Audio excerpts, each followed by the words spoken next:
Miss Colombia y Miss Venezuela de toda la vida se operaban, pero se operaban sobre una base real, ¿sabes? O sea, con sus pechos, pues eso los aumentaban.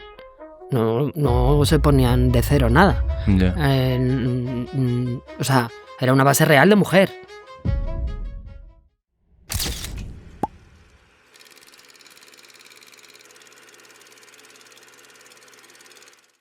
Inés Saiz, gracias por venir. Gracias a ti. Sí. Estábamos hablando de que una de las, no sé si de las últimas cosas que has hecho, porque no sé en qué año fue esto, pero de que estuviste como productora en 7NN Televisión. Sí. ¿Cómo fue esa experiencia? Muy loca. Bueno, 7NN empezó, si no recuerdo mal, el Día de la Hispanidad en 2021. Dios mío, ¿cómo pasa el tiempo? 2021, sí, es verdad, o sea, fue hace un montón. Y se cerró como en marzo de 2023, por ahí. O sea, fíjate, estamos en 2025, o sea, rapidísimo pasa el tiempo.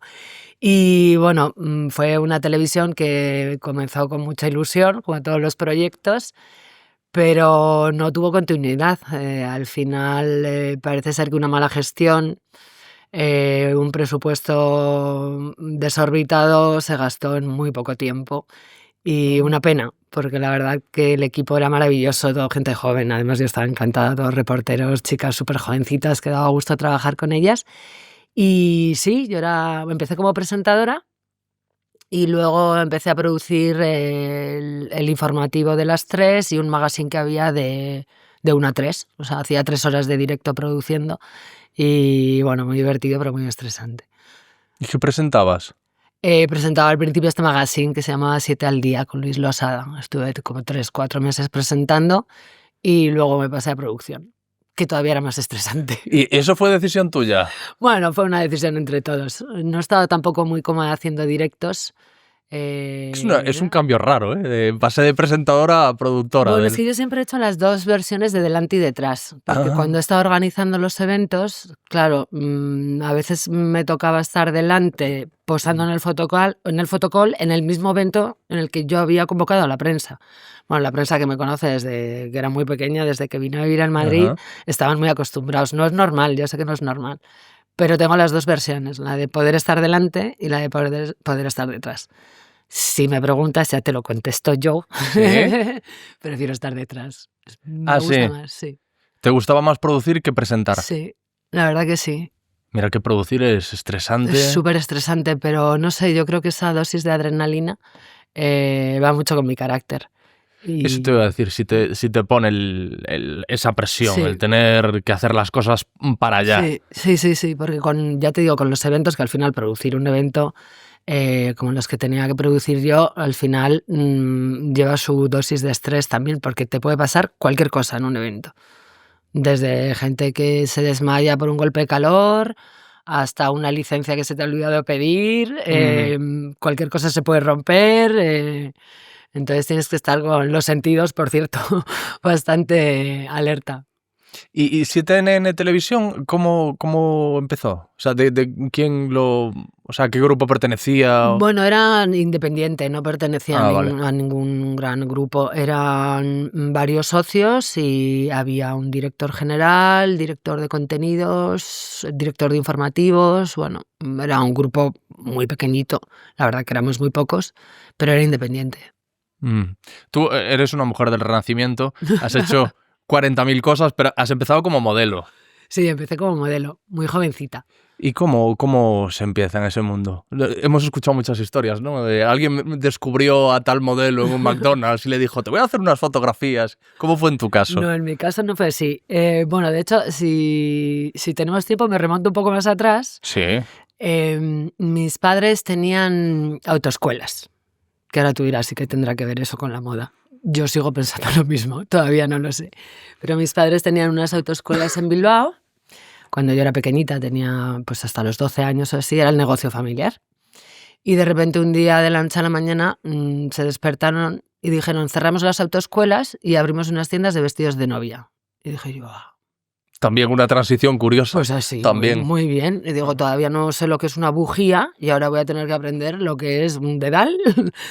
Y así fue. Entonces comenzaron estas tiendas a andar que funcionaban muy bien, la verdad. Varias tiendas. Sí, eran, bueno, al principio una, luego dos. Ah, bueno, pero fue Sí. bien el negocio. Sí, no iba Ajá. mal. Y bueno, aprendí todo lo que sé del mundo de la moda pues en el taller, cosiendo con las modistas y por supuesto aparecieron los desfiles en mi vida porque había que ver las colecciones, ir a comprarlas. Veníamos a Madrid a comprar cada año la colección y entonces descubrí que había una cosa que era una modelo que desfilaba y hacía fotos y no tenía que hablar mucho. O sea, que era un trabajo en principio sencillo. No tiene nada de sencillo, pero Ujú. ante mis ojos con 13 años yo decía, bueno, pues como soy muy alta, pues igual, ¿sabes? No se me da mal del todo. Y empecé así, y a los 16 ya estaba como profesional. Lo que pasa es que seguía estudiando y seguía ayudando en las tiendas con mis padres. 13 años tenías. Sí, 12, 13 por ahí, los primeros desfiles. ¿Y te gustaba? Porque a mí alguna vez me han hecho algún book de fotos por temas profesionales y es desesperante. O sea, para mí es... Acaba ya, por favor. Pues era una cosa un poco extraña porque yo era muy, muy tímida precisamente por este complejo que tenía de que era muy alta. Bueno, aparte tenía gafas, ortodoncia, lo tenía todo. Entonces yo no sonreía, con lo cual todas mis fotos parece que estoy como enfadada y me quitaba las gafas y ya está. Y era muy tímida. Pero me ponías delante de una cámara y me transformaba, no sé por qué. Y luego ya con las cámaras de televisión todavía me gustó más que, o sea, el mundo de la comunicación, la televisión y demás, todavía me gustó más que el mundo de la moda en sí. Y de todas formas lo que más me gustaba eran los desfiles. Más que las fotos me gustaban los desfiles. Y los anuncios de Publi, bueno, pues todo lo que hacen las modelos. ¿Y tú crees que eso se lleva dentro? Porque en tu caso, es lo que dices, yo era súper tímida, pero en cambio me ponían una cámara de fotos delante y me transformaba. Yo creo que sí, porque hay gente que por mucho que lo intenta, incluso con técnica y demás, no consigue por lo que sea, le impone la cámara. Pero a mí no. No sé por qué, la verdad. Me imagino que habrá algo psicológico que no es explicar. Pero sí creo que hay una parte de ti que tiene ganas de hacerlo o se le da bien o tiene alguna habilidad. Y luego la gente, los profesionales que trabajan contigo también tienen que saber sacarlo. Porque puedes tener malas experiencias, ¿no? Pues de fotógrafos horribles que no saben hacer fotos. O anuncios que salen fatal. O te puedes frustrar, ¿no? Y entonces sí, yo creo que sí, que si no te gusta, no te va a gustar, la verdad. Y entonces tú modelabas para las tiendas de vestidos de novia de tus padres. Sí, pero luego ya empecé como profesional en una agencia. Bueno, ese primer paso fue en las tiendas. Claro, hacía de modelo también para que tomaran los alfileres, hicieran las medidas y demás, que eso sí, realmente es un tostón, que son como las antiguas modelos que trabajaban en los talleres de costura y sobre ellas se les hacían los vestidos. ¿Has visto El hilo invisible, la película? Creo que no. Ah, qué buena es. Es que has dicho eso. Bueno, Daniel Day-Lewis interpreta a un modisto, no sé si es la palabra, creo que sí, Sí, un sastre, modisto modistos, célebre. Y entonces se ven muchas escenas donde pues hay lo tengo que ver. mujeres haciendo esto que dices, que le están tomando... Claro, las modelos sí. en realidad, la profesión de modelo viene de ahí, de las chicas que estaban en los talleres como un maniquí quieto, que eso realmente no es muy divertido, además te pinchan, Sí. claro. Y así empecé y luego, bueno, pues sí, hacía mis paseillos, porque la tienda era enorme. Y ahí empecé a perder un poco ese miedo, ¿no? Escénico, y luego ya directamente empecé a trabajar con una agencia. ¿Y a la agencia vas tú o la agencia te ve? Te vio, te descubre, Las dos cosas. Bueno, hay una parte que es muchas madres llevan a sus hijas a las agencias. Sí, ¿no? No fue mi caso, pero fui yo directamente y luego ya cuando me cogieron en la agencia ya lo conté en casa, que esa fue otra, porque en casa, en la tienda todo fenomenal, pero solo en la tienda. Y ahí puede ser de tres maneras, ¿no? O vas tú, porque también te pueden decir que no, que también lo he visto, en plan, no vales. Puedes ir con tu mamá, que está empeñada en que seas famosa, que ha pasado muchísimo. Sí, ¿no? Sí, muchísimo. Y ellos te pueden fichar. Qué complicado eso, ¿no? Y que... Es que te iba a decir que feo, pero tampoco es el adjetivo, pero que las madres sean quienes deciden que las hijas sean Bueno, famosas. es la versión del futbolista Sí, papá que que quiere que proyecta, su ¿no? hijo sea futbolista. Pues sí, yo creo que proyectan y también quizás una parte de frustración de que igual ellos no lo pudieron hacer o lo hicieron pero no pudieron ser profesionales y bueno. Me refiero porque en un mundo como ese, la popularidad te somete a una serie de vulnerabilidades que no veo igual en el fútbol, ¿sabes? Bueno, más bien, a ver, el hecho es que te conviertas en alguien muy famoso, muy joven, que eso es yo creo lo difícil de gestionar. Que ahí pasa bastante entre la moda y, por ejemplo, los futbolistas. O sea, es que más o menos de la noche a la mañana te conviertes en alguien súper famoso ganando muchísimo dinero, ¿no? Pero eso es solo si eres famoso. Tú puedes ser futbolista y jugar en tercera división. Pues en la moda igual. Tú puedes ser modelo y no ser la más conocida del mundo mundial, pero bueno, eres modelo igual. Y dependía un poco ahí cómo cada familia pues lo encajara, ¿no? En mi casa eso, por ejemplo, lo tenían clarísimo. O sea, cero fama, cero... no formaba parte de los valores, ¿no? que teníamos en casa.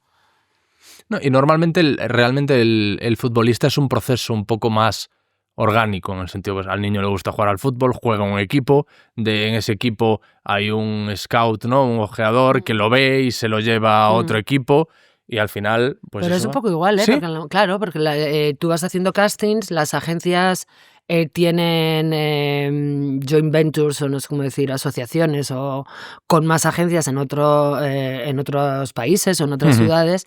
Entonces, cuando llega la Semana de la Moda, pues si te cogen, puedes ir de Bilbao a desfilar a Milán perfectamente, haces la Semana de la Moda y vuelves, o de Madrid o Barcelona.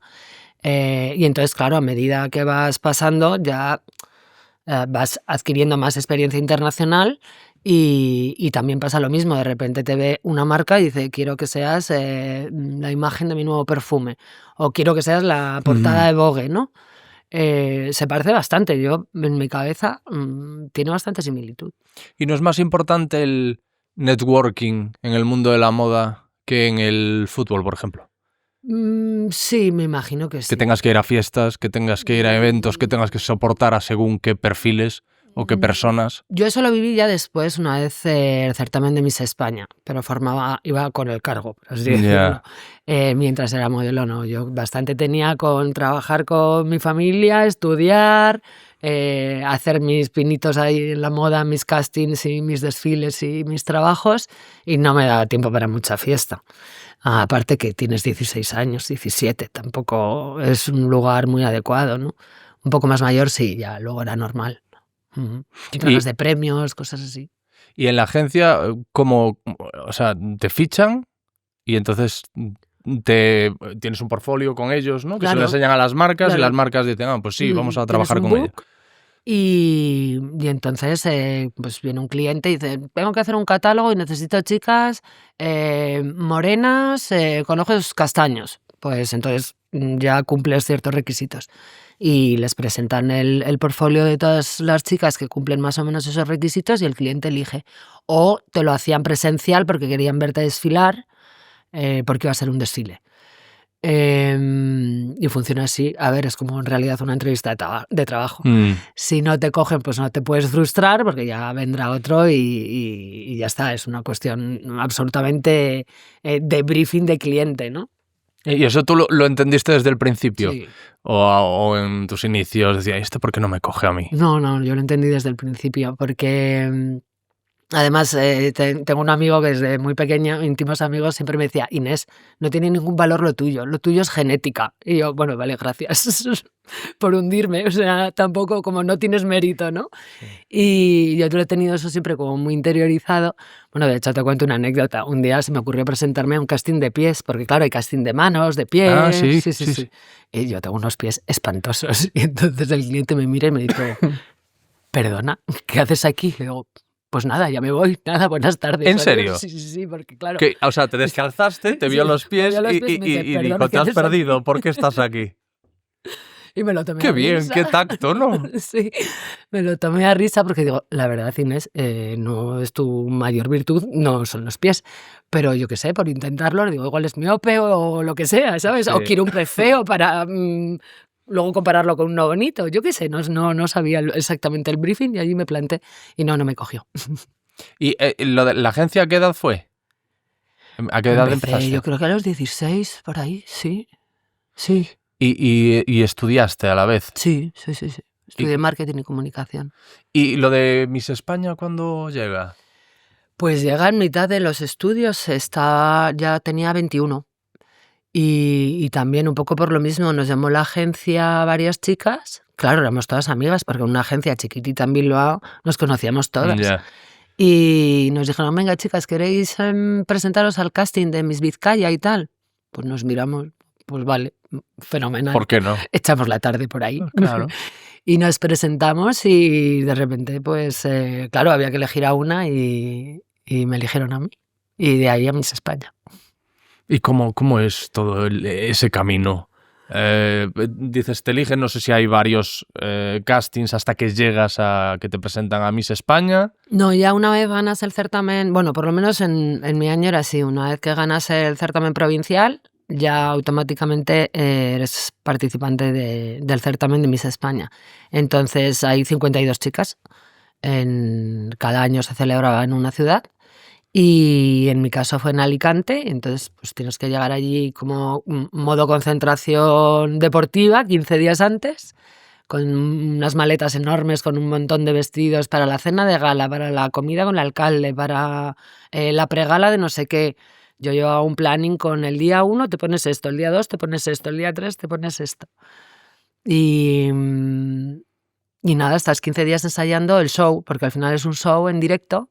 En mi año por lo menos era en directo, y claro, tiene que salir perfecto, entonces son 52 niñas, gira a la derecha, todas para la derecha, gira para la izquierda, todas para la izquierda, se equivocaba una, vuelta a empezar, y yo, madre de mi vida, y así 15 días hasta que sale todo perfecto, te has aprendido todas las coreografías, cuál es tu posición en cada momento de la gala, y luego claro, van pasando ahí sí que ya empiezan las finalistas, y vas pasando rondas hasta que ya solo quedan 3. ¿Y esto que dicen de la rivalidad entre modelos y eso? Yo nunca he tenido, para nada. Yo todo lo que cuentan del mundo de la moda no lo he visto nunca en ningún lado. Nada. Nunca. Ni con mis compañeras, ni con los equipos con los que he trabajado. También es verdad que yo soy muy happy y intento llevarme bien con todo el mundo y disfrutar y demás, pero... No, para mí era un mundo divertidísimo, que conocí a un montón de gente nueva y que me dio la oportunidad de venir de la provincia a la capital. Era una chica de provincias total. ¿Y tú nunca te has enterado por otras compañeras de cosas? ¿No? No, nunca he oído nada. O sea, que son leyendas urbanas. Al final, la mayor parte de lo que... Me imagino que como en todos los mundos habrá cosas feas, pero no, para nada. De hecho, tenemos un grupo en Facebook todavía, de las 52 nos hemos ido reencontrando. De aquel certamen. De aquel certamen del 97. Y todas las que hemos podido nos hemos juntado ahí en el grupo para poder estar en contacto, porque claro, en aquella época, en el Pleistoceno, pues no había móviles, ni redes, ni nada de todo esto.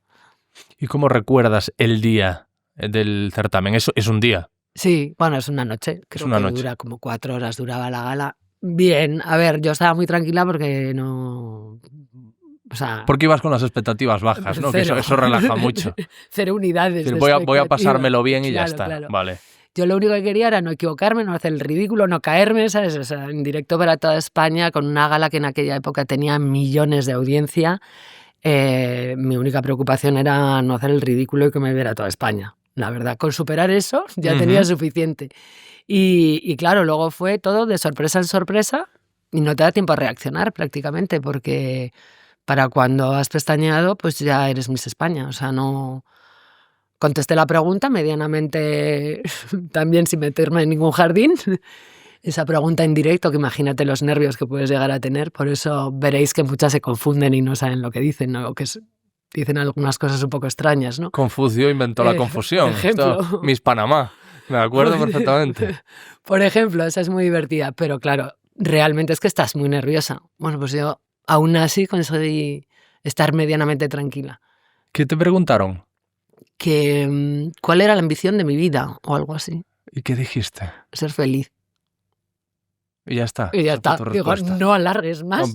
Tampoco te metiste en camisas de 11 No te varas. metas en charcos y ya está, ¿sabes? Porque en cuanto intentas explicar demasiado o dar una respuesta como muy elocuente, es probable que te líes tú sola y acabes saliendo mal parada.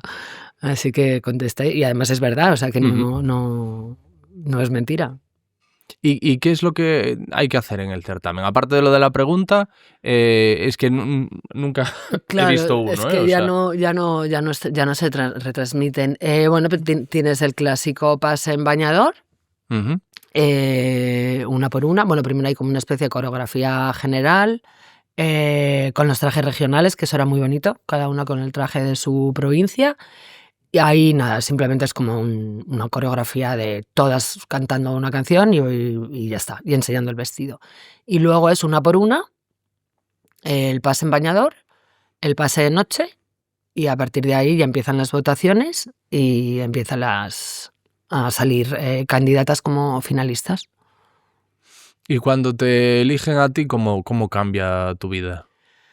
Pues al día siguiente prácticamente estaba viviendo ya en Madrid. Sí. Sí, no me dio tiempo a pensarlo mucho. No lo sabes hasta el momento en el que lo dicen, ¿no? Sí, yo por lo menos no. También hay mucha leyenda sobre esto. Sí, ¿no? A mí nadie me preguntó nada, ni me consultó nada. Habían hecho una vez un reportaje de investigación o algo así, Sí, hace claro, tropecientos sí, mil años, sí, yo no sí. o sea, ni me acuerdo, pero como que habían metido un topo, ¿no? En la Sí, organización de un sí, certamen y había mostrado como que había ciertos tejemanejes.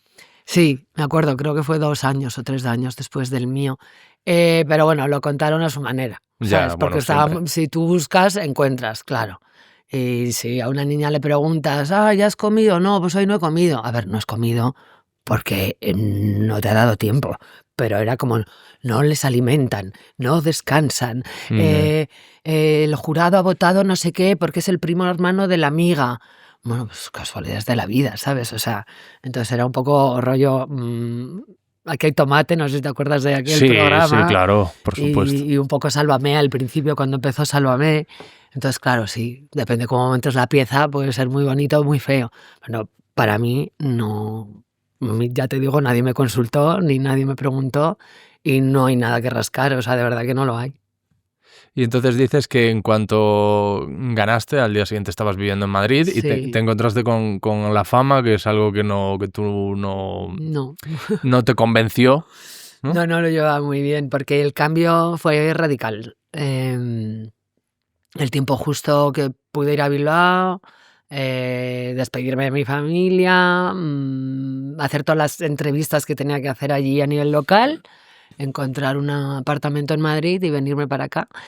Y claro, el cambio es muy radical porque la gente me paraba por la calle y me pedía autógrafos y claro, eso nunca lo llevé bien porque era una persona muy discreta, de hecho sigo siendo muy discreta, no me gusta nada que se sepa de mi vida privada más allá de lo que yo quiera que se sepa y entonces es que el personaje en Miss España era muy, muy famoso y todo el rato en las revistas y aparte que no había tanto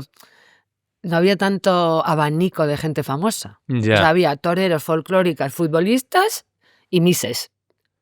Cantantes, ¿sabes? Y ya. No había Operaciones Triunfo, no había Grandes Hermanos, no había youtubers, no había 2 presentadores y ya está.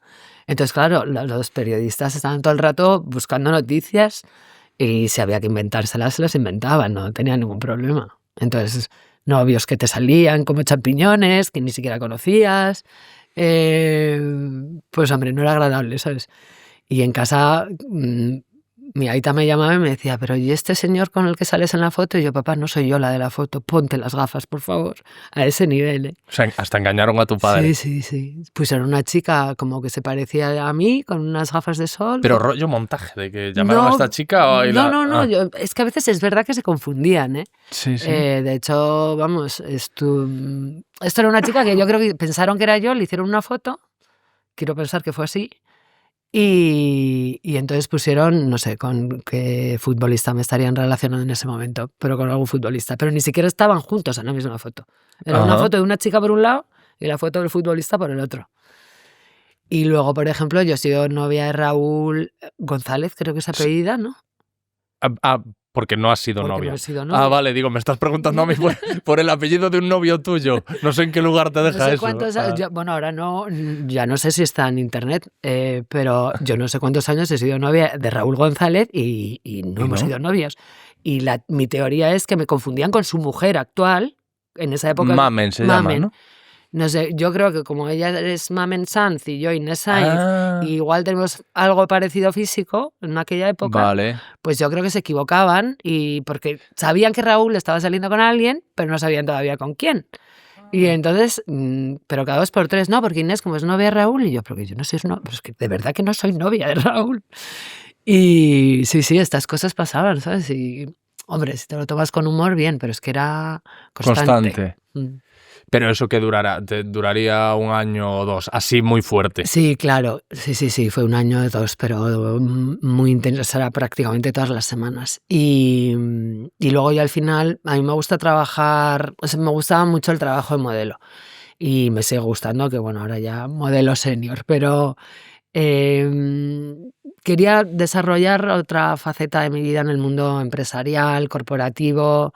Me gustaba tener una rutina, trabajar de lunes a viernes, igual trabajaba 1 o 2 días a la semana y había ganado lo de todo el mes, claro, porque tenía un caché elevadísimo.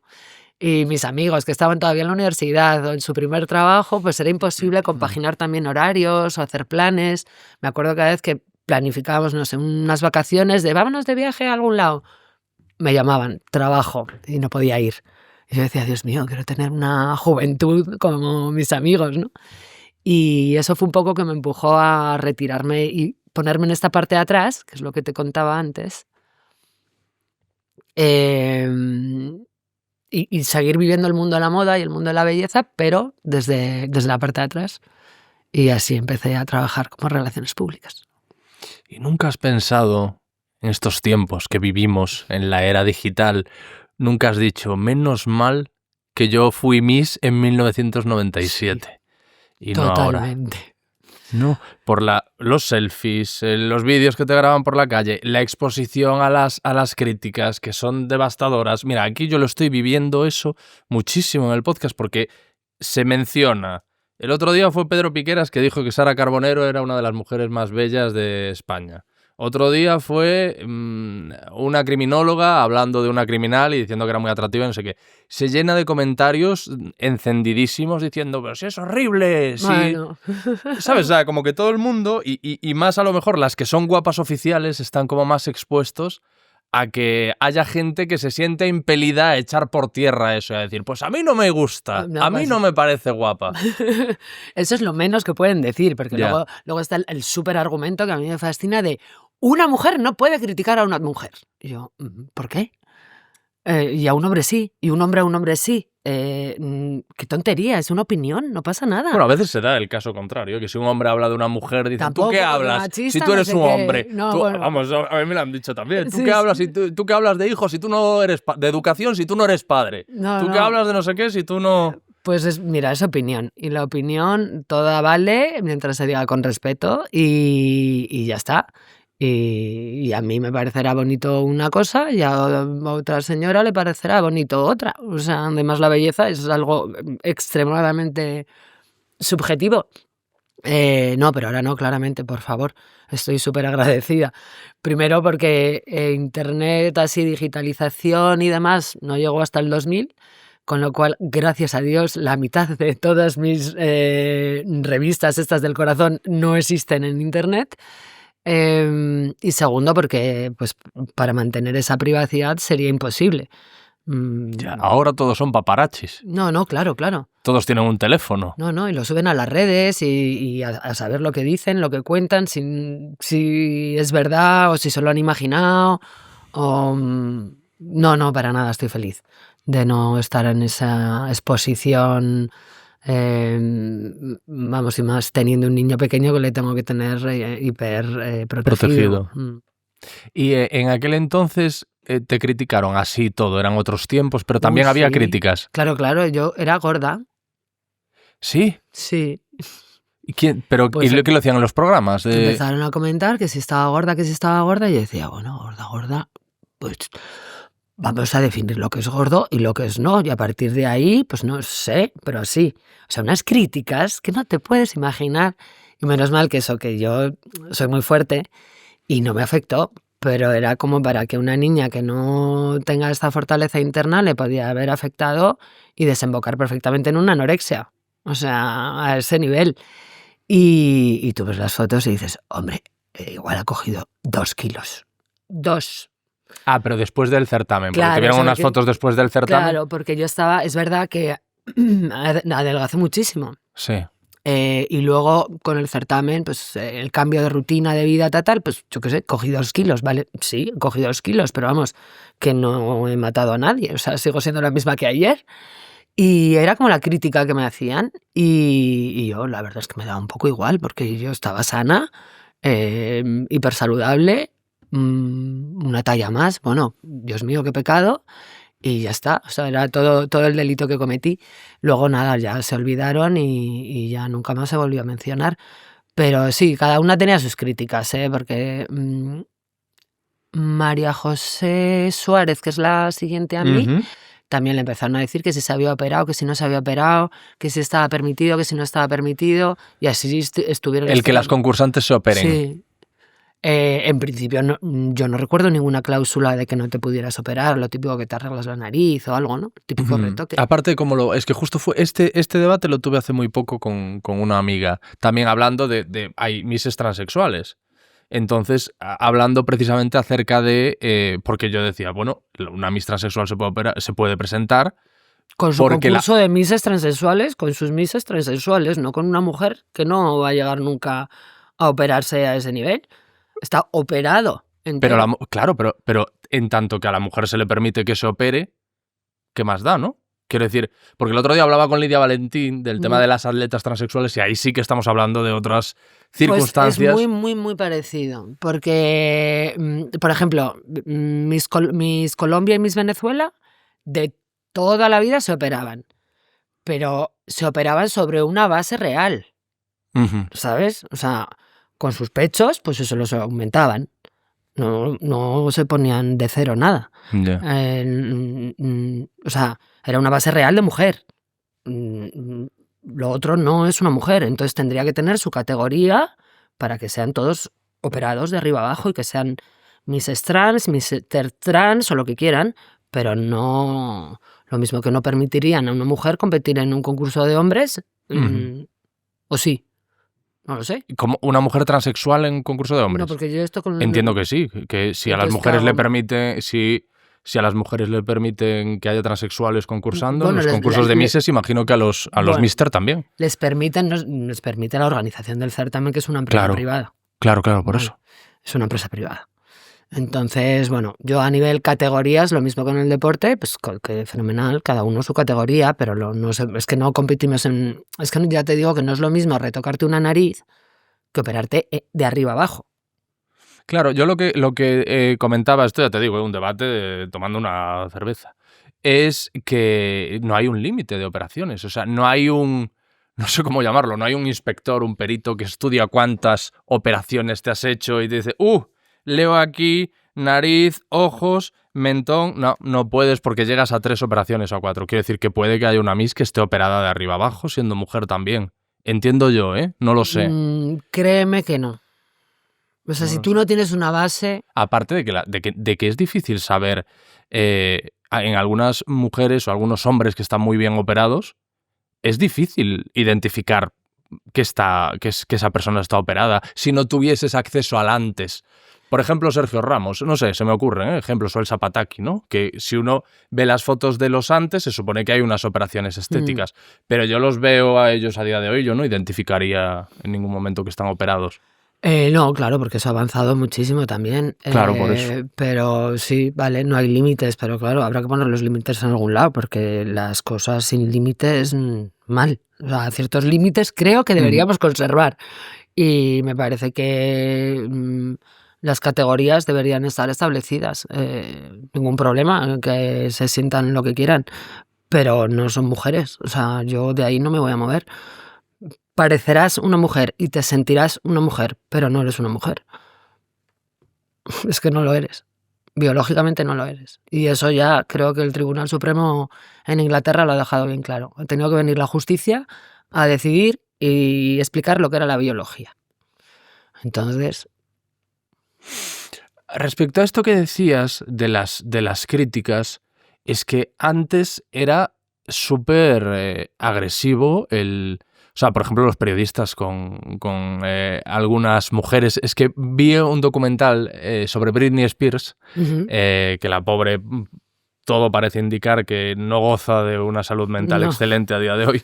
Y ahí se ve las entrevistas que le hacían cuando ella se saltó a la fama, que era 96, 97, Sí, 98, esos años, sí. y le preguntaban por el pecho, le preguntaban, o sea, por los novios, pero de una manera Sí, muy violenta. muy Que yo mismo agresivo. veía esos vídeos y yo mismo decía, joder, éramos así, o sea, hacíamos este tipo de juicios, de preguntas, de ataques, de... Era muy agresivo. Imagínate que la primera pregunta que me hicieron a mí en la rueda de prensa en Miss España, que yo jamás había hecho una rueda de prensa, con 21 años, la primera pregunta fue si era vasca o española.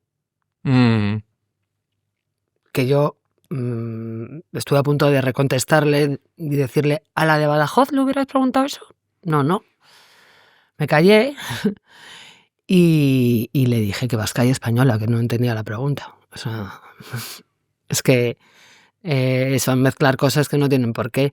Y sí, eran muy agresivos, ¿eh? Y de perseguirte por la calle, pero pues me acuerdo que eran esos años de Ana Obregón con Alessandro Lecchio, no sé si os acordáis, porque vosotros sois súper jóvenes, pero de persecuciones por la calle. Pero a día de hoy no hacen eso. No, a día de hoy es todo más tranquilo, son mucho más amables.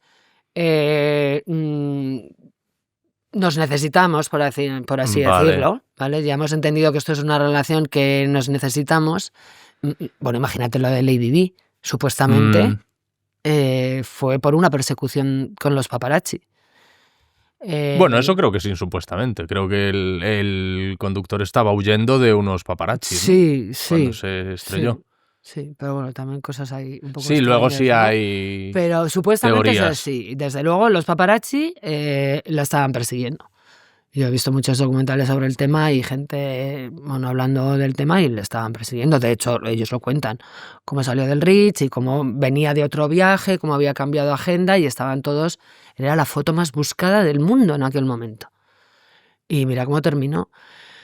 Hombre, no he vivido eso ni de broma, pero no era como ahora.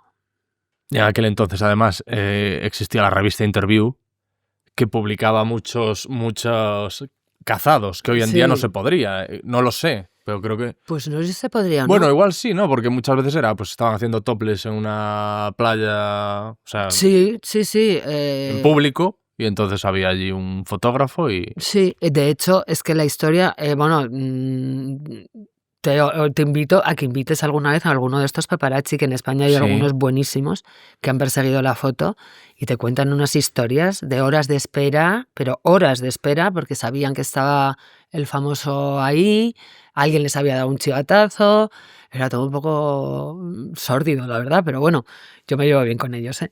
Y te cuentan las anécdotas y lo que les pagaban por una foto, o sea, millones, pero millones. Y claro, ¿no vas a ser agresivo? Bueno, pues es que igual con una foto puedes vivir 10 años tranquilamente.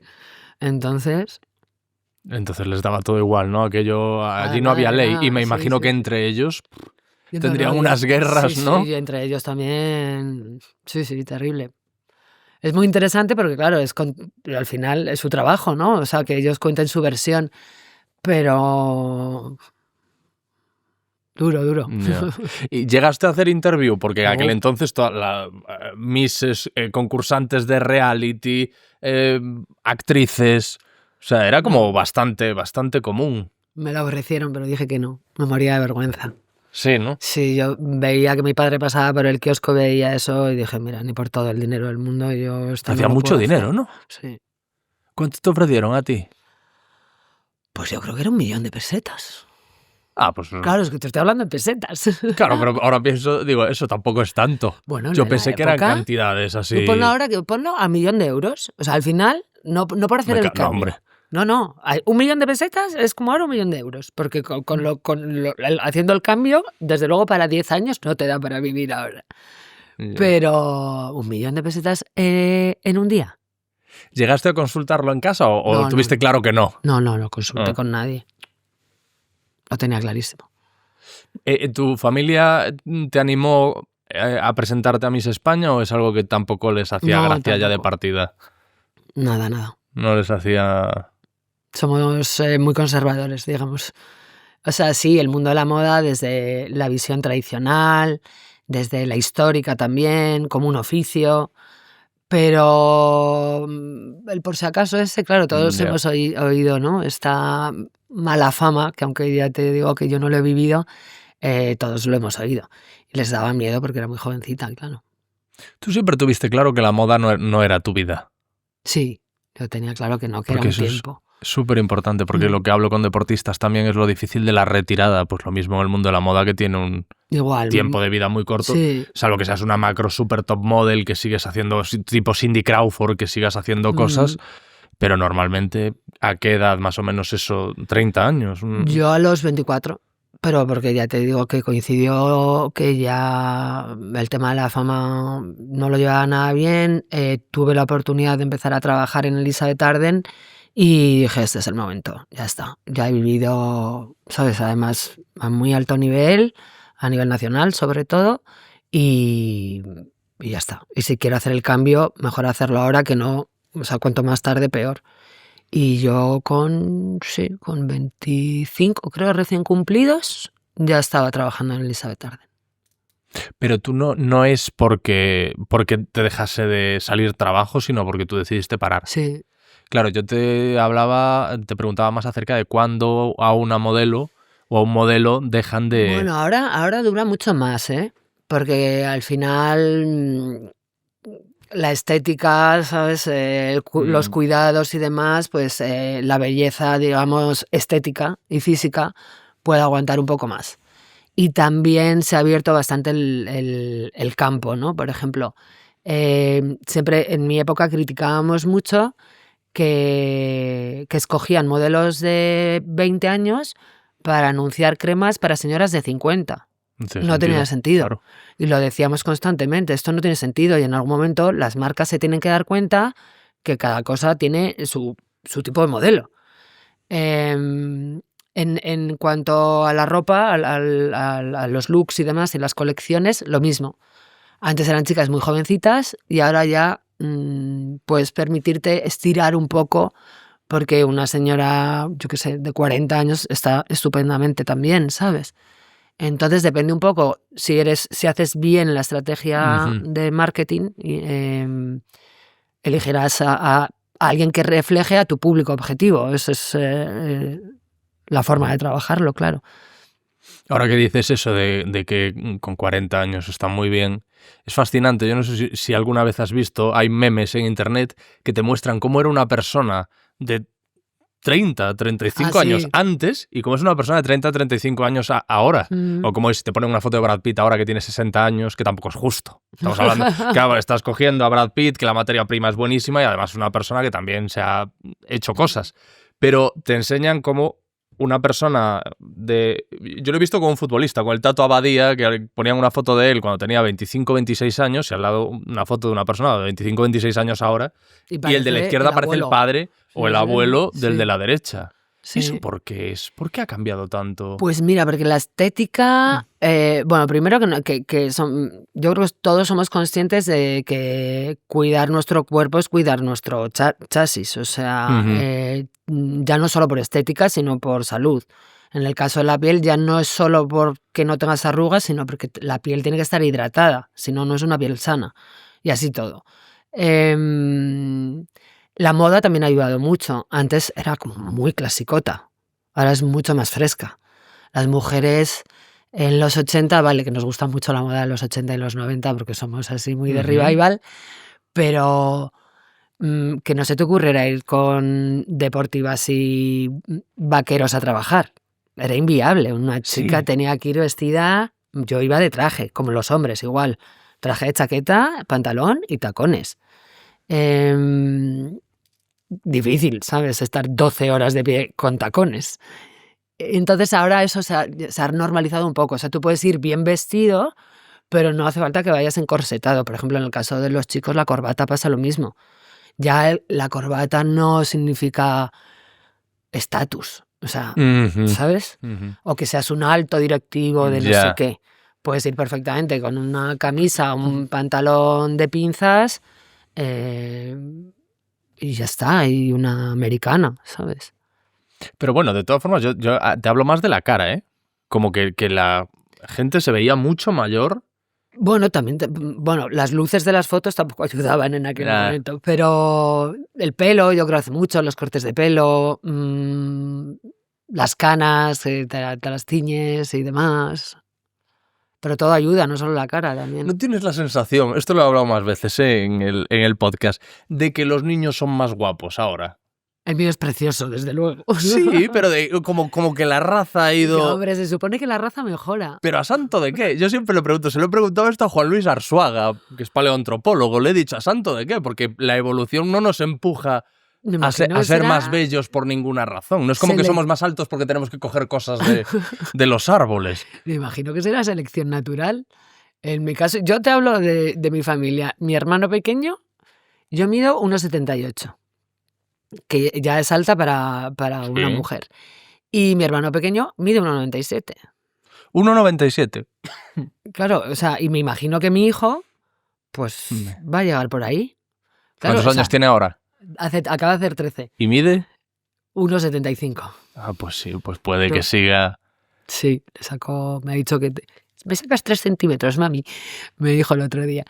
Sí, yo creo que es que la raza evoluciona a mejor. No te puedo dar la explicación científica, pero... Ya, pero es muy... No, pero te preguntaba si tú te habías dado cuenta de eso. Sí, los niños de que, no sé, yo veo ahora todos los chavales, yo veo rostros angelicales, los chicos muy altos... Vamos, la media de estatura ha aumentado, eso no cabe duda. Pero eso ha ido aumentando. O sea, claro. Cuando nuestros padres... O sea, mis padres, por ejemplo, eran muy altos para su generación. De hecho, eso sí que está estudiadísimo, que antes que debían medir 1,50, no sé, ahí en la cueva, 1,50, 1,60, debían medir así. Claro, pero... Y tenían pelo y ahora nosotros ya no tenemos tanto pelo, ¿sabes? No sé. Te pido disculpas y pido disculpas a la audiencia porque toso mucho, pero es que tengo un... ¿Tienes trancazo? Esto que pasas por un resfriado y se te queda ahí una tos residual que a mí me puede durar semanas y tengo que estar aquí lidiando con ello. Te iba a decir que lo de la estatura, claro, una explicación que se da para la estatura, que tiene todo el sentido del mundo, es que la alimentación haya mejorado. Por ejemplo, que en épocas de nuestros padres se pasase más hambre, o se tuviese menos acceso a la comida, a lo mejor que el que hemos ido teniendo las generaciones posteriores. Pero... Puede ser, sí. Pero no sé, es algo que me llama poderosamente la atención. Sí. ¿Tú has tenido algún referente cuando trabajabas en el mundo de la moda? Porque decíamos de los 90, en los 90 están como las 4 diosas, ¿no? Ay, todas ellas, por Cindy favor. Crawford, Claudia Schiffer, Naomi Campbell y Linda Evangelista.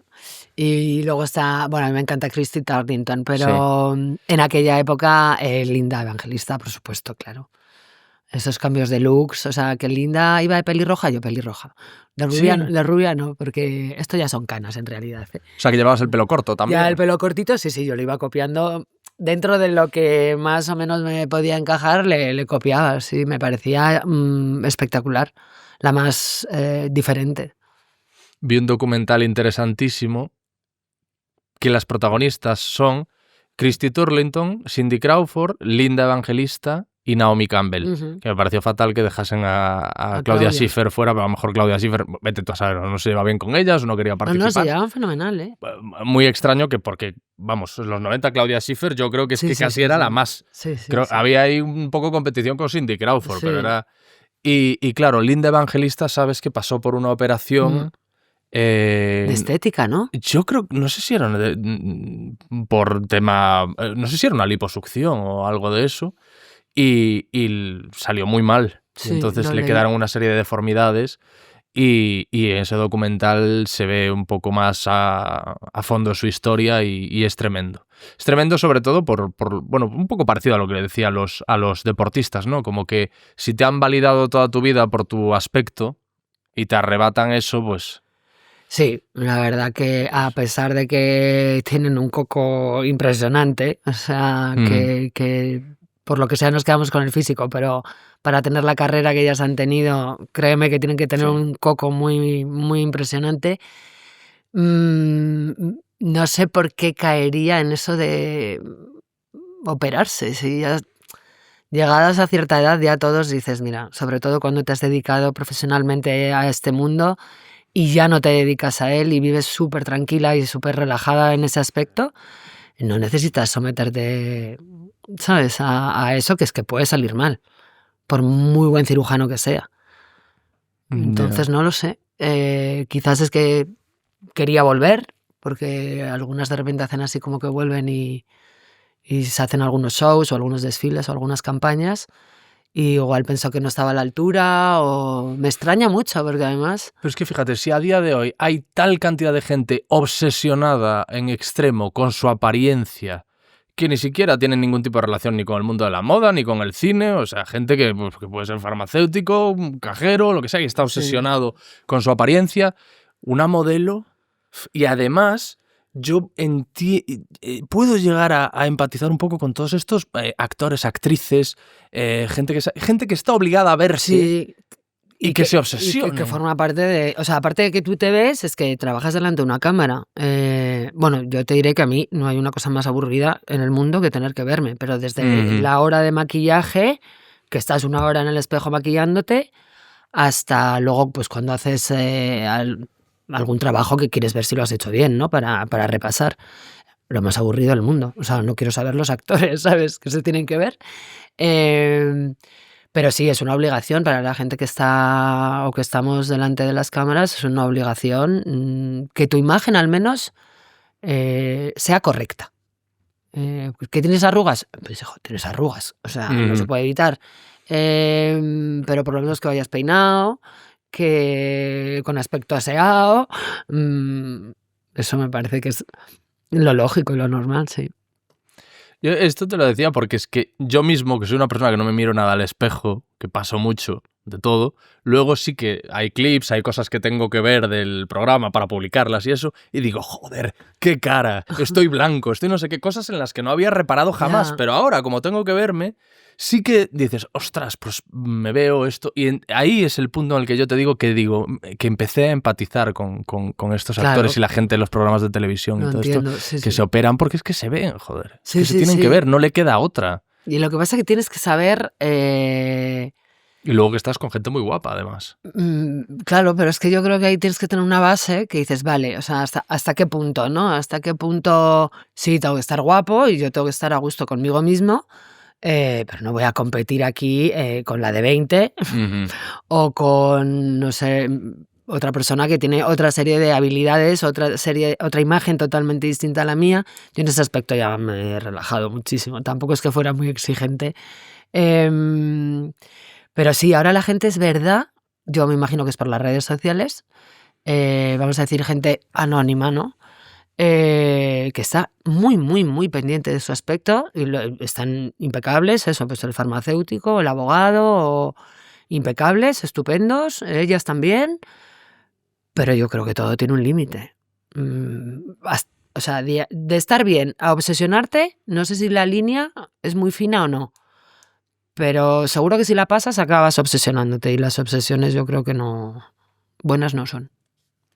Claro, es que luego está el tema de los filtros y todas estas cosas, ¿sabes? De Instagram, las aplicaciones. Entonces te acercan a un estándar imposible, ¿no? Y te obsesionan. Ya, pero con o eso. sea, ¿quién se levanta por las mañanas todos los días a verse en el espejo? Tú. o yo, solos normalmente, con un ojo aquí, el otro aquí, los pelos de punta. ¿Hay filtros en el espejo? No. ¿Puedes salir con un filtro a la calle, en el metro, a hacer tu vida normal? No. Bueno, pues los filtros están bien, pues lo mismo que cuando empezó el Photoshop. Está muy bien para, bueno, que la imagen quede un poco más limpia, más bonita. Y sí, que a todos nos encanta vernos guapos y bellos, lo repetiré toda mi vida. Pero que no es la realidad, entonces hay que buscar un equilibrio. Y sobre todo es eso, cuando la gente empieza igual a que se le vaya el foco, si me permiten un consejo, diría eso, que recuerden quién se ve al espejo por la mañana dormido, quién se lava los dientes, quién se pone la crema hidratante. O sea, es que estás dormido, estás recién despierto, es que no puedes tener buena cara, o sea, estás súper dormido. Y bueno, pues ahí yo creo que puede ayudar un poco, ¿no?, a mantener los límites en su sitio. ¿Y no tienes la sensación de que en este momento pesa más que nunca la apariencia? Bueno, Hay mucha gente que probablemente. vive de su apariencia y ni siquiera es modelo. Bueno, es que Instagram, ya te digo que en este aspecto hizo, por un lado, mucho bien, porque, como te comentaba, abrió el abanico muchísimo a gente muy fresca que no era modelo, pero oye, que lo hacía bien y que comunicaba. Igual no era el prototipo de 90-60-90, ¿no?, que había en mi época, que tenías que tener unas medidas y demás. Pero bueno, es gente, yo qué sé, muchísimas súper jóvenes periodistas que son monísimas. La belleza se ha abierto muchísimo, lo que es el abanico de lo que es guapo feo. Entran muchos más fenotipos ahí. Pero por otro lado, ¿Tú crees que se ha abierto más el abanico de lo que es guapo? Ay, yo tengo la sensación opuesta. Como que se ha sí, estrechado mucho más. sí, no sé, es que antes No sé. era como muy cerrado, blanco, negro. O sea, tenía esta serie de, ¿sabes?, de características, y ahora te encuentras chicas que igual no cumplen ese estándar. Todo esto partiendo de la base que para mí la belleza, vuelvo a repetir, es absolutamente subjetiva, y lo que a alguien le parece bonito y bello, a otro le puede espantar. Pero yo sí que encuentro, no sé, las chicas que, bueno, ya no practico mucho Instagram, la verdad, pero hablando de mujeres, chicas muy jovencitas que, no sé, que las veo a todas guapísimas, la verdad, no sé si serán filtros o no, pero yo las veo a todas, son una monada de niñas, son unas preciosidades. No sé, no lo sé, la verdad, me pillas aquí. ¿Y cómo crees que ha afectado al mundo de la moda el hecho de que Instagram convierta en modelos a personas que tampoco a lo mejor ni siquiera tenían esa pretensión o esa vocación, sino que simplemente, bueno, pues... Bueno, una cosa es, ahí sí que yo creo que está la diferencia entre una modelo profesional que va a ir de casting en casting a hacer las semanas de la moda, y otra es, bueno, te contratamos como influencer para hacer una campaña en redes sociales. Claro, eso se parecería más a una modelo de publicidad, que también han existido toda la vida. Estábamos las modelos, digamos, más enfocadas eso a desfiles por las características físicas, y luego había chicas que igual eran más bajitas o que no tienen una talla 36, que era la que se nos exigía a nosotras, y que perfectamente daban súper bien en cámara y podían hacer anuncios de publicidad. Y ha habido muchísimas que se han ganado la vida como modelos de publi. Entonces se me parece bastante a este tema. O sea, a una influencer o una instagramer, me da que puede ir más pues haciendo campañas en redes sociales, y bueno, que la van contratando las marcas, pues desde zumos hasta barras de labios o fragancias o cosas así. También es cierto que yo les aconsejo que tengan un plan B, porque eso se va a acabar. No va a durar toda la vida. Porque las redes sociales van a estar cambiando constantemente y te obligan a reinventarte todo el rato. No ha terminado todavía de asentarse TikTok, cuando enseguida va a venir lo siguiente. Ya. Entonces, o estás en constante evolución o tienes un plan B, en el que luego puedas hacerte tu nombre o tu hueco en ese grupo, ¿no?, de trabajo, por así decir. ¿Y tú por qué crees que supiste gestionar todo tan bien? Es decir, el hecho de ya no voy a vivir más de mi aspecto, ahora me voy a dedicar a otras cosas, no me voy a obsesionar con mi físico, a pesar de haber sido Miss. Eso no es fácil. Me imagino que conocerás muchos casos de otras personas en circunstancias parecidas a las tuyas y que aceptan peor el paso del tiempo, que les supone Sí, más quebraderos de cabeza. sí, de hecho, por desgracia, es lo que veo frecuentemente. Claro. Sobre todo gente de mi edad que piensa que tiene 25. Y la verdad me da mucha pena porque realmente considero que es un tema mental. Sí. Volviendo a lo que decíamos, de que a todos nos gusta estar bien, pues eso, ya si piensas que tienes 25 y no has asimilado que tienes 50, pues igual tenemos que buscar un psicólogo o algo. Yo lo que he hecho ha sido, yo me ponía objetivos. O sea, yo me preguntaba, ¿cómo quiero estar cuando tenga 40? O sea, ¿quién quiero ser? ¿Y dónde quiero estar? Y para llegar a los 40, ¿qué tengo que hacer? Porque los 40 van a llegar sí o sí. Gracias a Dios, por cierto. Los acabo de cumplir. Enhorabuena. Felicidades. Gracias. Una gran edad, por cierto. Y entonces o sea, eres como si hiciera una proyección, ¿no? Y pensaba todo el trabajo que tenía que hacer, la trayectoria que tenía que seguir, tanto a nivel personal como a nivel profesional.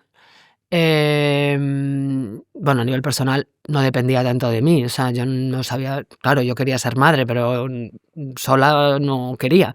Y entonces, bueno, eso también forma parte de la vida, ¿no? Pero sobre todo a nivel profesional, me iba poniendo metas, me iba poniendo objetivos y iba trabajando poco a poco para poder alcanzarlos. Muchos no los he conseguido, por supuesto, pero muchos sí. Los importantes yo creo que sí. Pero ¿y cómo encaja ahí? Lo que yo te preguntaba es cómo aceptaste también desde un primer momento el paso del tiempo, el no voy a vivir más de mi apariencia. Porque sabía que... o sea, yo siempre he tenido muy claro que íbamos a envejecer. O sea, siempre. O sea, lo tenía tan claro. ¿Es un tema de educación o es temperamental? Puede ¿Sabes? ser ¿Te lo han también. inculcado? Puede ser que me lo hayan inculcado también. Y que siempre, en ese aspecto, ya te digo que incluso a mis amigos...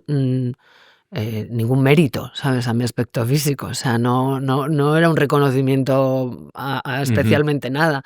Entonces, yo es que sí, tenía muy claro desde pequeña que iba a envejecer. Que cuanto más tarde mejor, porque eso, bueno, se puede frenar en cierto modo, ¿no? O compensar, pero que iba a llegar.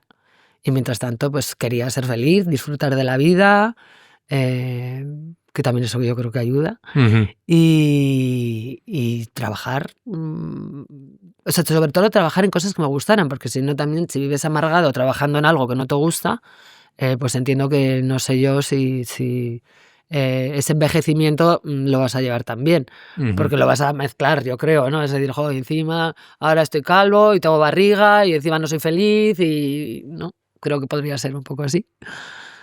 Tú eres una mujer fuerte, eres una mujer estoica. Esta misma mentalidad que tienes para asumir todas estas cosas con absoluta naturalidad, la aplicaste también cuando superaste un cáncer de mama.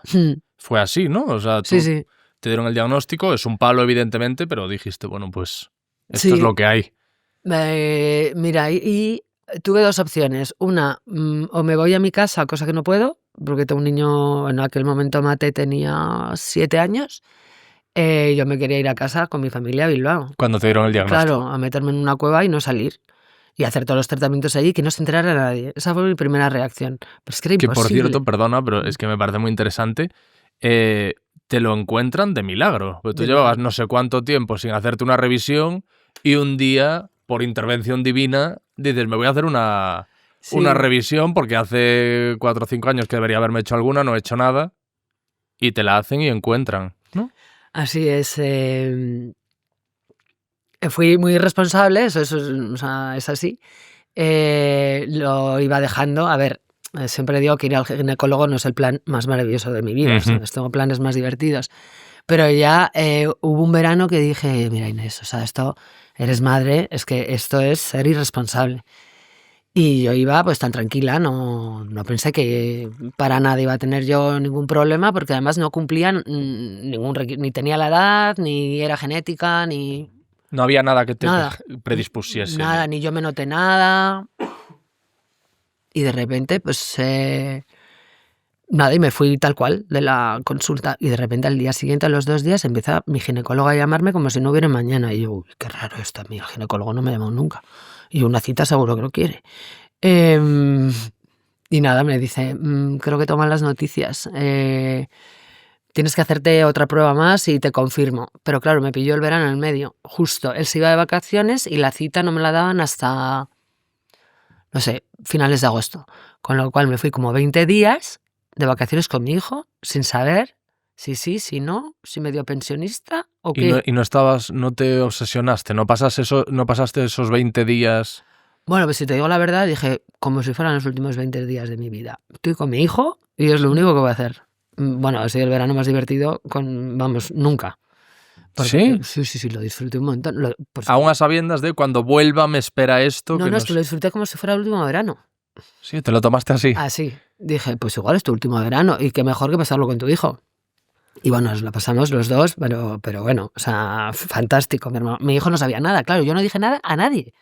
Porque aquí se lo digo, si no sé si sí o si no. Y no querías preocupar tampoco. Y claro, me voy de vacaciones y os digo que no sé si tengo algo, pero que no lo vamos a saber hasta dentro de 20 días o así, o un mes. Dijo, pues nada, para adentro. O sea, me lo trago. Y nada, ya volví y empezamos con las pruebas y ya, bueno, ya se confirmó todo. Y entonces la siguiente fase es, vale, y de todo el menú, ¿qué es lo que me toca a mí? Porque tengo para elegir. O sea, que te quiten un pecho, que te sea quimio, que te quiten los dos, que tengas metástasis, que tengas todo junto a la vez. O sea, es una lotería. Además, siempre decimos los pacientes oncológicos que cada uno tiene su nombre y su apellido y les ponemos nombre. Y nada, dentro de todos los diagnósticos posibles, pues fue el más leve. Con radioterapia. ¿Le ponías nombre? Perdona, ¿a qué te refieres? Al cáncer le ponemos nombre. Sí, que tú le ponías Agustín. No, todos los pacientes lo hacemos. Yo le llamaba Agustín. Sí.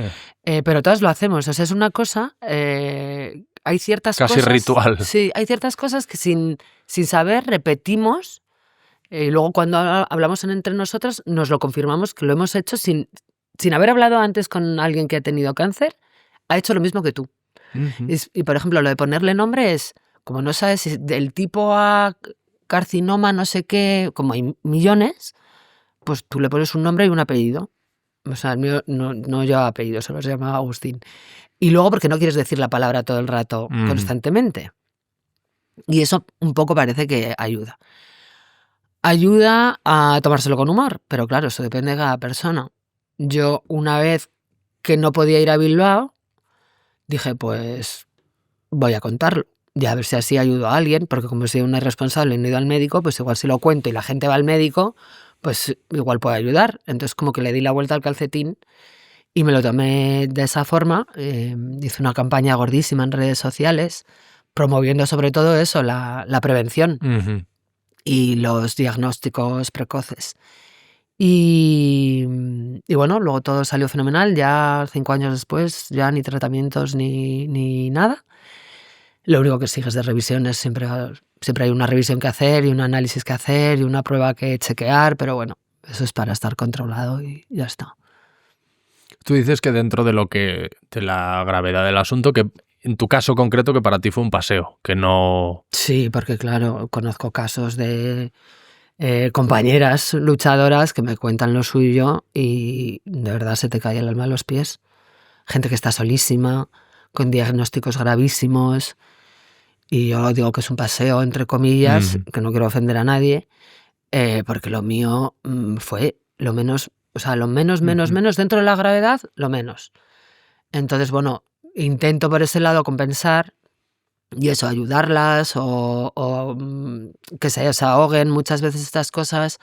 Bueno, muchas veces no. Con tu familia no quieres hablar para no preocuparles, porque una de las cosas más espantosas es contarlo a la familia y ver la cara de susto que se les queda, que es mayor que la tuya, entonces tú te tienes que gestionar tu miedo más el suyo, con lo cual el círculo es triple salto, ¿sabes? Con tirabuzón. Yo recuerdo que me iba a andar por la calle para yo no pensar y para volver con la pila cargada, porque todo el mundo intenta darte ánimos con su mejor intención, pero es que están más preocupados que tú, entonces tanto los familiares como, o sea, la relación familiar-paciente me llamaban a mí también los familiares en plan, es que, bueno, me acuerdo del marido de Conchi, que por cierto falleció, me dice, bueno, es que Conchi te adora, es que cada vez que te ve se parte de risa contigo, pero es que, ¿qué hago? ¿Yo cómo cuido a Conchi? Y yo, bueno, pues tú ya sabes, con paciencia, tal, o sea, muchos me llamaban o me consultaban por privado en redes para que yo les aconsejara, pero a modo terapia, ¿sabes? Mucha terapia de eso. Ya te digo que a nosotras, hablo de las mujeres porque es cáncer de mama, pero están todos incluidas. Contarlo entre nosotras. Acordarte un poquito de alguien, ¿sabes? Es decir palabras feas si hace falta, desahogarte, pero lo haces entre, ¿sabes? Entre nosotras, y las redes a eso ayudan, ¿ves? Ahí ayudaron bastante. Y cuando te lo dijeron, ¿recuerdas qué sentiste? Porque hay algunos testimonios, ¿no? De gente que dice, pues yo cuando recibí la noticia me quedé que no me enteré de nada más de lo que se dijo en aquel momento porque me quedé en shock. Fue un poco así, pero bueno, los médicos lo saben, entonces te dan como un tiempo, porque lo siguiente es, ¿y ahora qué? Y el ahora qué tampoco te lo pueden contestar, porque es que tienen que hacer tropecientas pruebas más, que si biopsias, que si operación, claro, porque eso hay que sacarlo de ahí, te empiezan un poco a dar los pasos, ¿no? Y yo, pero a ver, ¿qué es primero? ¿La biopsia o la operación? No, pues primero la biopsia, ya no recuerdo, la verdad. Yo creo que primero fue la biopsia. Ya, pues que yo tengo que trabajar, ¿sabes? No me viene bien todo este tema, estoy un poquito agobiadilla. Digo, ¿lo podemos hacer rápido? Y no, es claro, sí, se puede hacer rápido, pero hay cosas que vas a tener que esperar. Y luego tienes... A mí los tiempos de espera entre pruebas y pruebas se me hacían eternos. Ya. Y sobre todo, cuando ya el tratamiento final, dices, vale, venga, ya está el bicho fuera y algo me vais a dar, quimioterapia, radioterapia. Hay gente que no, hay gente que solo es una pastilla X o es inmunoterapia. Es que hay infinitos tratamientos. Los que más conocemos son quimioterapia y radioterapia. Y ya te digo que te pueden dar uno, el otro o los dos a la vez. Con lo cual tampoco sabes cuánto dura. Y tampoco ahí tienes todavía claro si cuelgas los tenis o no. Yeah. ¿Sabes? Porque hasta que no te abren y lo analizan, por mucha biopsia, por mucho radiografía o por mucha ecografía que te hayan hecho, hasta que eso no lo abren y no lo llevan a un laboratorio, con lo cual todo esto ha podido pasar fácilmente 3 meses o 2 con este run que ya lo has dicho en casa, que... Lo peor es la incertidumbre, ¿no? Sí. El miedo, gestionar el miedo y la incertidumbre. Totalmente. Tú tienes la teoría de que el tuyo viene de una época de estrés. Sí. Muy elevado que sufriste. Sí, porque era hormonal, que yo no tenía ni idea de que había cánceres hormonales. Yo siempre pensé que eran genéticos. Claro que esta es una pregunta que yo hacía y nadie me podía contestar. No, pero esto que ha salido ayer, hace 2 años, hace 6 meses, no me la podían decir, no me podían contestar. Y yo lo achaco a una época muy fuerte de estrés, porque esto fue en 2019 y este pico de estrés fue como 2017 por ahí. Y entiendo que eso no sale de la noche a la mañana. Pero vamos, esto es una teoría mía propia. Tampoco soy médico, ni mucho menos. Pero cuando tú has comentado con tu oncólogo o con alguien, es tu teoría de yo creo que esto me viene de una época de estrés. A ver, no te lo confirman al 100%, pero sí que está estudiadísimo que el estrés influye mucho. Mucho. Pero no te saben decir hasta cuándo.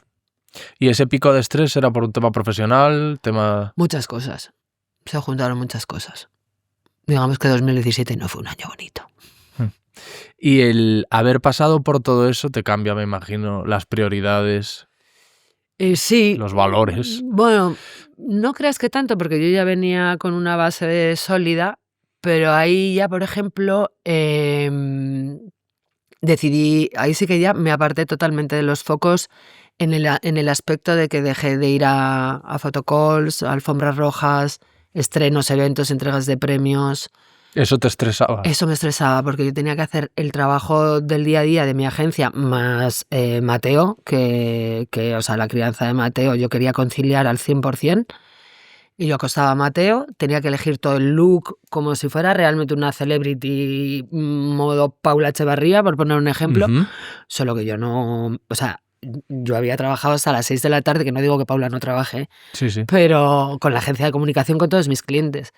Yo no tenía 8 estilistas, 7 peluqueros para mí sola. Daba de cenar a Mateo y corriendo me buscaba algo que quedara medio apañado para hacer la foto en el fotocall, me peinaba, me maquillaba. Las fiestas suelen ser sí, tipo 8 o 9.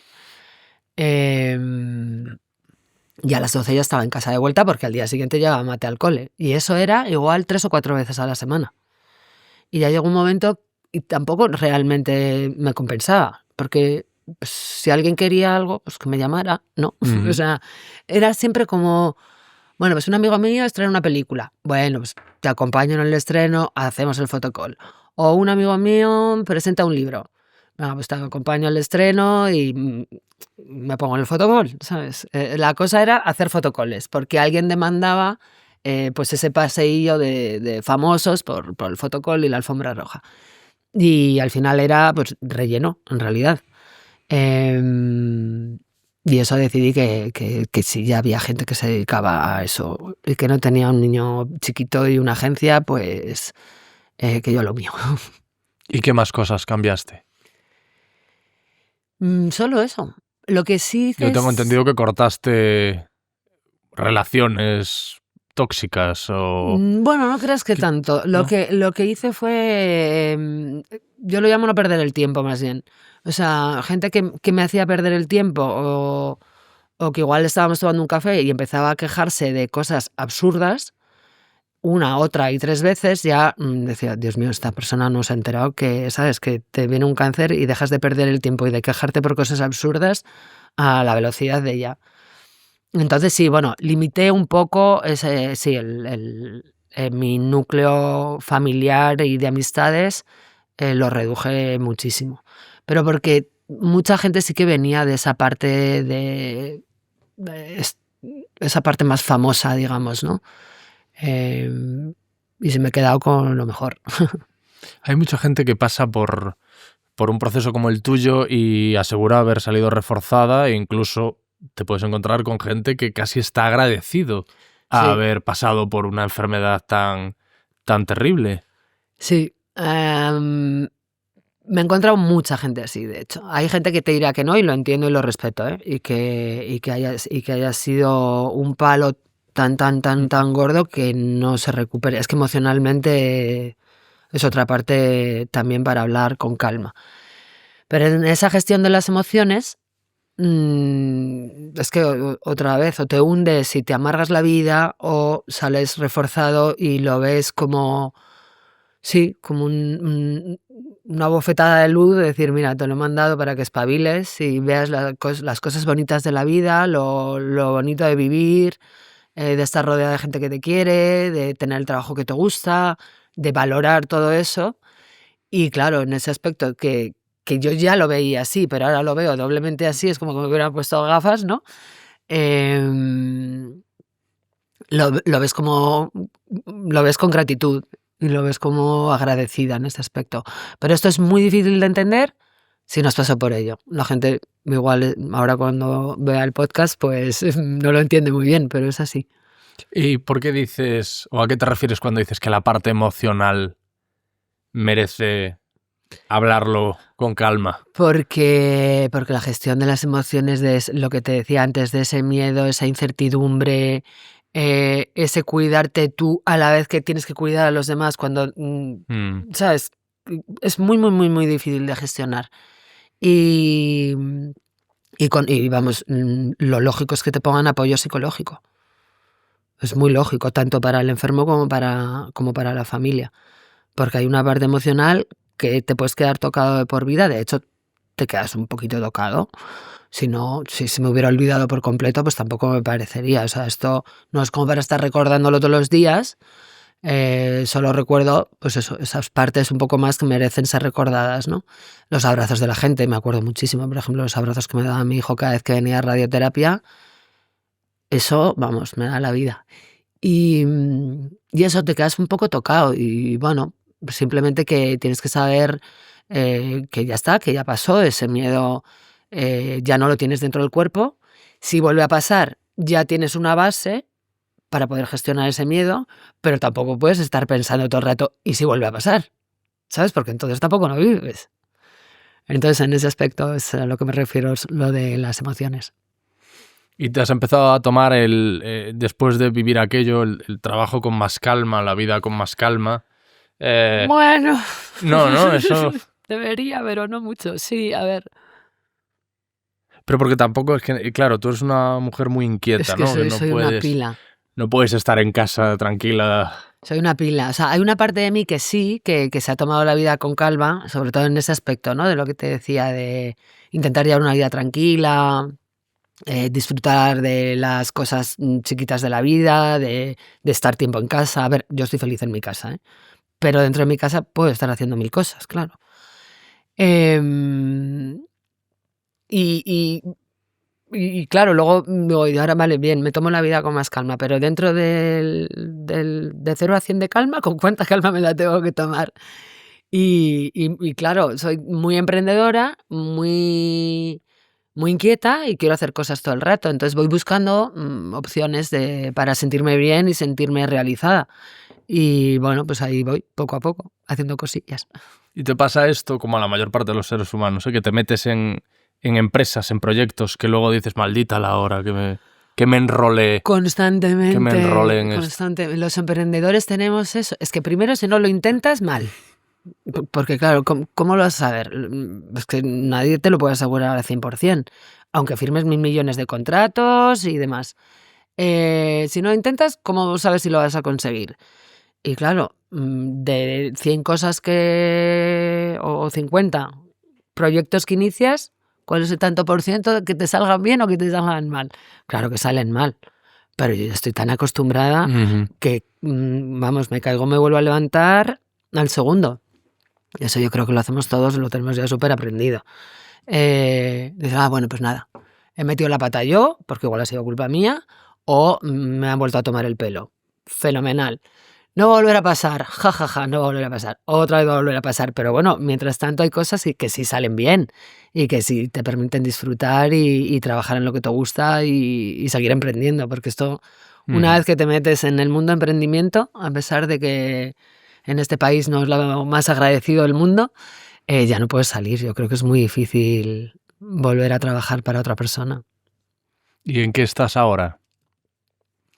Pues he escrito un libro, el segundo. No, lo tenemos aquí. Seducir con tus sentidos. Aquí está. Este es un ensayo, la anterior era una novela. Y estoy en plena promoción. Ahora toca, creo que ya te lo contó nuestro amigo Eric Fratini. Fratini, sí. Ferias de libros, presentaciones, entrevistas, y ese es el trabajo. Te va aconsejando él, porque él de ferias de libros, presentaciones, sabe. entrevistas, sabe todo y más. Sí, bueno, tengo pendiente comer con él. Pero, a ver, al final es un lanzamiento, un producto, que he hecho 1000 millones de lanzamientos de productos. En esta ocasión me cuesta un poco más porque es para mí misma, pero tengo que hacerlo, porque si no, no se venden libros. Mi editor se muere de risa. Le digo, que ahora que lo he escrito, lo tengo que vender. Fantástico. Es lo que me contaba precisamente Eric. Decía como que en ese sentido se ha alejado ya un poco del tema sigue escribiendo y sigue publicando, pero ya no se mete lo más sacrificado para los escritores es la promoción. Porque escribir a los escritores es lo que les gusta, pero luego promocionar...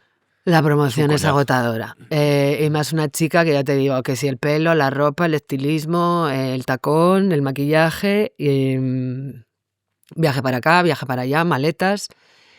Pero es que hay que hacerlo. A ver, por otro lado, cuando vas a otros fuera de Madrid, que vas a provincias más chiquitas, es que la gente es encantadora. Bueno, también en Madrid. Pero la gente es encantadora y te quieren enseñar todo ¿sabes? Su zona de dónde se come lo mejor, donde las vistas no es maravillosas, y como tienes tiempo, pues también te da esa opción de vender libros y disfrutar un poquito, por lo menos, del lugar donde estés. Y como España es así de increíble, pues yo encantada, voy a ir con el baúl de la Piquer por todo el norte, sur, este y oeste. Pero en eso estoy, y esto me va a llevar casi de aquí a final de año. La promoción. Sí. Espero que se venda. No es el primero, es el segundo. Es el ¿no? segundo. Hombre, yo espero que se venda antes y que saquemos la siguiente edición. Pero en principio, en mi cabeza, estratégicamente, me he planteado hasta final de año. ¿Y de qué va el libro para que la gente sepa? Pues es un ensayo, bueno, digamos que es un manual de consejos prácticos que tus sentidos te advierten, por ejemplo, te cuidan y te advierten y te alertan. He recopilado toda la información de todos estos años que he trabajado con marcas tan súper importantes y con celebridades súper importantes y cómo ellos conseguían conquistar, seducir, vender tanto sus productos como su imagen de marca a sus clientes. Entonces he ido recopilando a través de los 5 sentidos un manual práctico. Es súper sencillo de leer y vamos, yo creo que es muy aplicable tanto a la vida personal como a la vida profesional. Por ejemplo, te pongo un ejemplo. Hay creo que es en la vista, en el sentido de la vista, explico cómo, bueno, la importancia de la primera impresión. ¿Sí? De que solo tienes una oportunidad de causar una buena primera impresión. Y, por ejemplo, que a mi hijo cuando era pequeño y estaba enseñándole a comer pescado, brócoli, judías, cosas así, para que coma de todo, pues le hacía el plato divertido, le ponía caras, le mezclaba colores para que le entrara por los ojos. Ujú. Entonces, aparte de estar muy bien explicado la conexión de cada uno de nuestros sentidos con el cerebro, y cómo el cerebro transmite todas esas señales, hay muchos ejemplos para poner en el día a día. La intención es que la gente cuando lo lea sea consciente y reconozca esa señal que le está mandando el cerebro, Ujú. ¿sabes? Que muchas veces lo hacemos inconscientemente, pero cuando te das cuenta y lo haces conscientemente, entonces es cuando creo que le puedes sacar partido. Mm. Y todas esas super celebrities que has conocido, ¿hay alguna que te haya inspirado especialmente o que te haya enseñado? No. No, está bien. No, sé. no.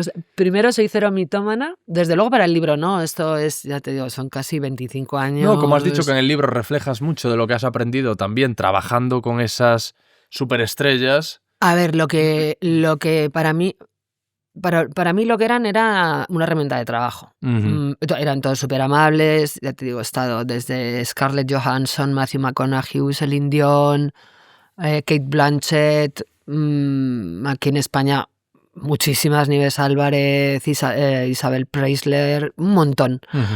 Pero eran herramientas de trabajo, con todo mi cariño. O sea, yo no veía más allá. Ellas muy profesionales haciendo el trabajo que tenían que hacer y yo muy profesional haciendo el mío que tenía que hacer.